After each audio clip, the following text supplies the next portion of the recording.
So, Ben Zoma says, Mishnah tells us, Ben Zoma tells us, who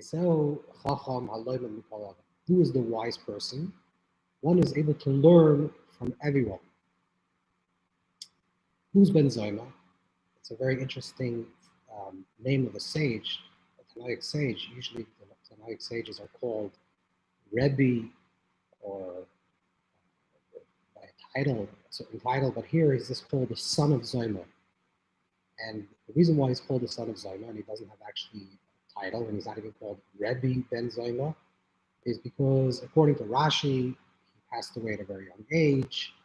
And others tell us, others tell us that the reason for that is because him and his contemporary Ben Azai were known as wise children, and even as youngsters at a very young age, they were known to be very wise. So when they were little children, people used to call them the son of so-and-so, Ben Zoma or Ben Azai, and that name stuck. So this character, this Tanaic sage, Ben Zoma tells us like this: who is the wise person? Aloymed mikol adam, someone that learns from everyone. Says the Baal Shem Tov, that this idea of learning from everybody literally means everybody and everything. In everything and everybody, there is some wisdom that can be attained.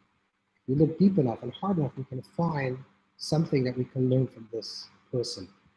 For example, the Rebbe Reb Zusha of Amipoli once said that he learned from a thief, he learned 7 things. He learned the idea of not to come with great fanfare, that a thief comes in the dark of night, he does things very quietly. So this is a certain thing that you can learn from a person in their spiritual life, that we have to do things, the right things, of course not the wrong things like a thief, but to do the right things, we have to do it with a sense of tznius, with a sense of modesty, to keep to ourselves, to do it quietly. We don't have to make everything, publicize everything that we do positively. This is one idea. Another idea is always the idea of willing to take whatever you can. A thief comes into a home, God forbid, and steals. Whatever they can take, they take. And this is the idea of also spiritually moving, always trying to take whatever spiritually we can gain to move forward. Taking small things as much as big things. Everything that we can do. The thief also has a tremendous amount of swiftness. He does things very quickly. He comes in the dark of night, but does things very quickly. The same thing also spiritually.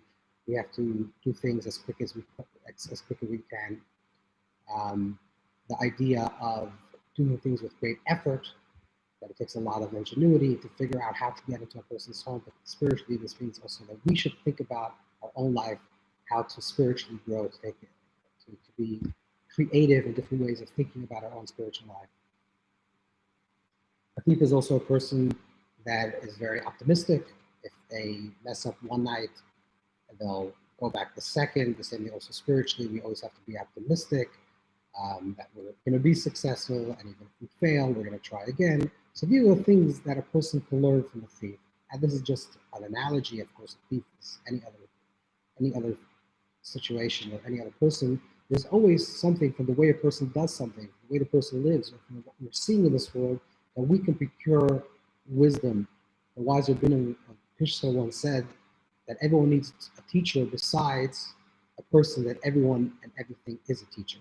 So when we learn from everything, this means that we are a wise person. But the Baal Shem Tov teaches a little bit something even more deeper.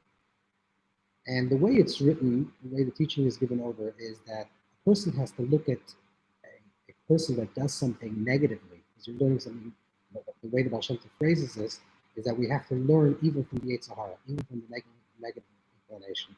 It means that a person has to see the way a person does something negatively, they do it sometimes with such relish and such passion and such desire, with such cheshek.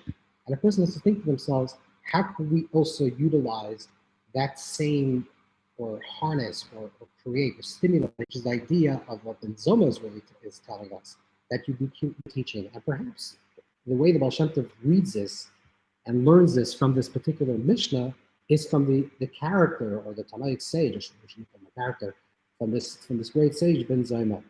We know that there were 2 sages that were both called Shimon, that were connected with Rabbi Akiva.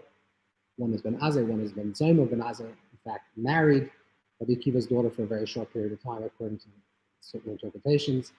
But they once asked Ben Azai, because he was a low novel, he spoke nicely, but he didn't fulfill what he spoke about. He speaks about the value of marriage and the value of being together with a woman, with a family, and yet he was single. He was celibate, whether he was married for a short period of time or not. But the point is that most of his life he lived alone.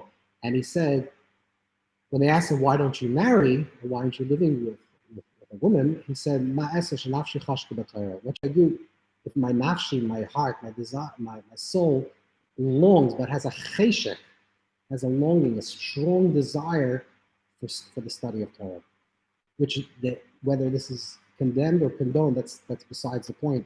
But the idea of this, when Azai is saying is that I have a lot of cheshek, I have a lot of desire, but my desire is not directed towards objects or towards people. It's directed towards the source of objects and people, and therefore I bury myself in the study of Torah. But I do that with a cheshek.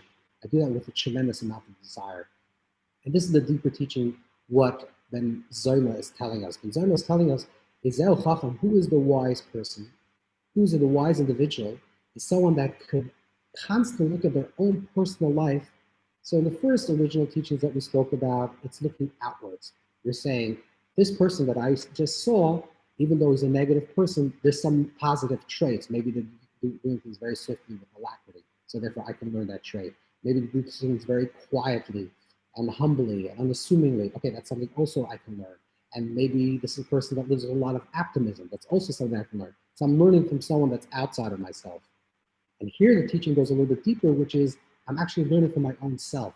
And what that means to learn oneself is actually to direct every single emotional arousal. Every time we feel any type of desire that's a visceral desire that comes because of something that we're seeing, something that we're impressed, to immediately, if we have the mindfulness and the consciousness, to immediately direct that same passion into a positive direction.